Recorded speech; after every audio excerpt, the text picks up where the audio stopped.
They promised bold reform, billions in funding, and a clear path to home affordability.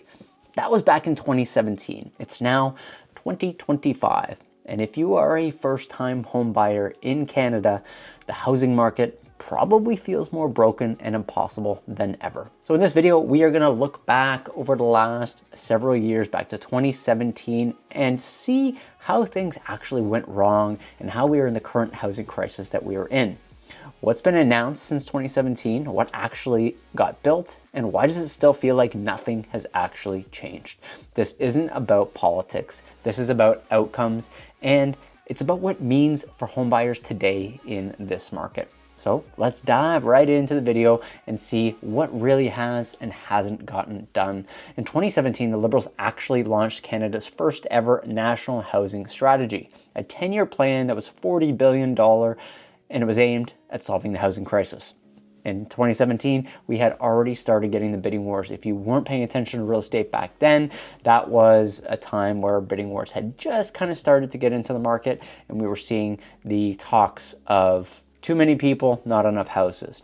The big promises that were coming through were we're going to build more affordable homes. We're going to repair some of the public housing that was actually out there that was getting old, aged, and dated, and then helping the vulnerable populations who actually could not get into home ownership, but rather needed some of that government assistance or rental housing or things like that. And they created the National Housing Co-Investment Fund. They also created the Canada Housing Benefit. On this ground, things definitely moved extremely slowly. There was lots of delays with the funding and approvals. Construction timelines dragged, of course, and provincial rollouts were inconsistent at best. The goal was to actually build and repair 160,000 affordable units by 2027. But by 2021, they'd only reached about 63,000. That's less than half. In many cities, the waitlist for affordable housing just got longer and longer and not shorter, and they came up short of this goal. In 2019, they announced the first-time home buyer incentive. Now, this idea was to lower the actual monthly mortgage cost by having the government share some of the costs of the home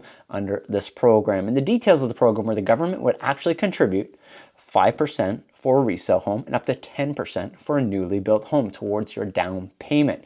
In return, the government would actually own the same percentage that they gave you of your home's future value, and you would repay that amount when you went to sell or when you went to refinance. Now, to give you an example, let's say you bought a condo for $500,000. You received a 10% incentive from the government. That's $50,000, and that's $50,000 in shared equity.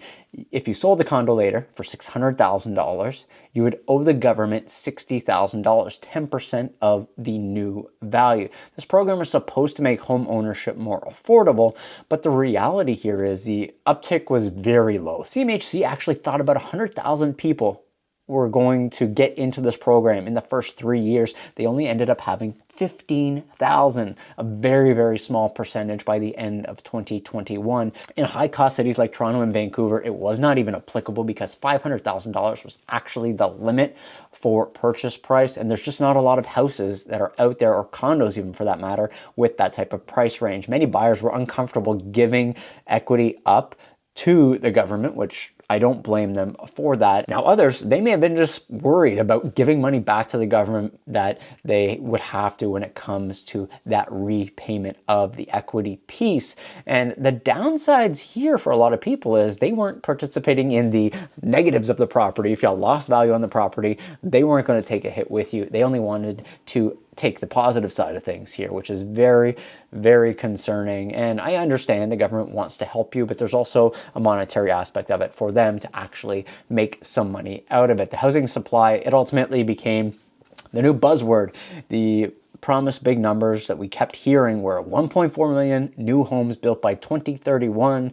We're going to launch a $4 billion housing accelerator fund, and we are going to leverage the federal land for affordable housing. Now, the Home Accelerator Fund, it actually did roll out in 2023, and it helped some cities speed up the permits. We had this in Kitchener-Waterloo, and I do have a video of that as well. Now, with the labor shortages and the zoning restrictions, the DTA just has still far more demand than it has housing, and construction is still way behind pace, especially when it comes to actual affordable units, not just whatever's out there on the market. So despite billions of dollars that have actually been spent, affordability it's worsened. If you were in the housing market, or if you were thinking about getting in the housing market in 2017, is definitely not in a better place here in 2025. Home prices have risen faster than the incomes can even keep up with. The rents, they've hit record highs. They're a little bit lower than those record highs right now. Vacancy rates are at all-time lows. Up until recently, we were seeing a lot of these condos being vacant in the GTA in the downtown core. Vacancy rates have been extremely slim. Even when the programs helped, a lot of them were often limited to certain regions, certain areas, available for a very narrow income band, not really applicable to the big, vast majority of Canadians. And they were not applicable to the average Toronto buyer at all because of the prices of all the Toronto real estate. So people are still kind of stuck here asking, since 2017, about 10 years later now, who are these homes actually for at this point? Now in 2025, the Liberals are actually making a fresh pitch. A new pledge from Mark Carney is that 3.87 million new homes will be built by 2031 under the Build Canada Homes Plan. And Mark Carney, former Bank of Canada governor, is positioned as the face of this new initiative. He's promising to tie federal funding to zoning reform and get us some faster approvals.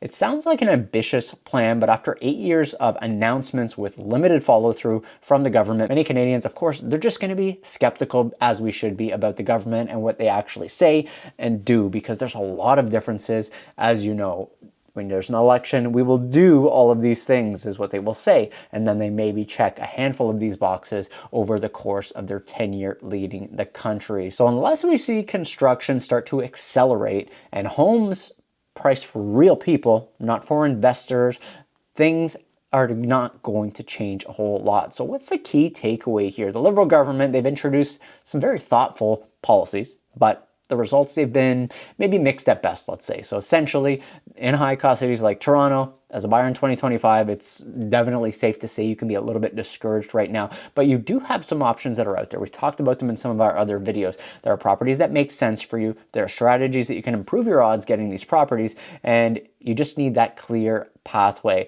And at the end of the day, doesn't matter which party takes leadership next week here. It is something that we have to really look at in ourselves. How can we get into the market if we want to, given the circumstances that are at hand? We can't improve the housing initiatives because we know the government may or may not even follow through with them. It's not a blue or red thing. It's a home ownership issue. If you want to become a homeowner, the governments are going to have to remove some of their red tape, allow the builders to build more homes that people actually want to live in. If you're thinking maybe getting into the real estate market, this is actually a pretty interesting time for you to start to consider as the election is coming up. We're going to have some housing initiatives thrown out there, some plans change, some strategies from some of these politicians just to say things that we want to hear.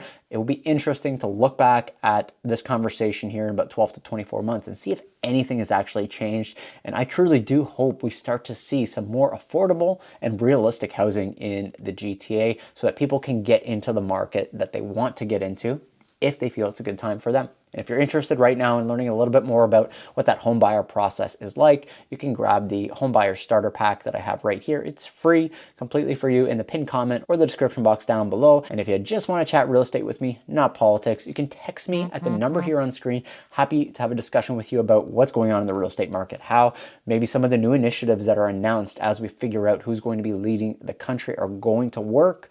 And we can chat about those one-on-one, or you're going to see videos about those as we go throughout the next 12 months on this real estate channel. Thank you so much. I'm going to see you in the next video. And if you made it to the end of the video, voting on Monday is extremely important as a Canadian citizen. And get out there, vote whoever it is that you think is going to be able to lead your party and your area the best. So you should put your vote out there for.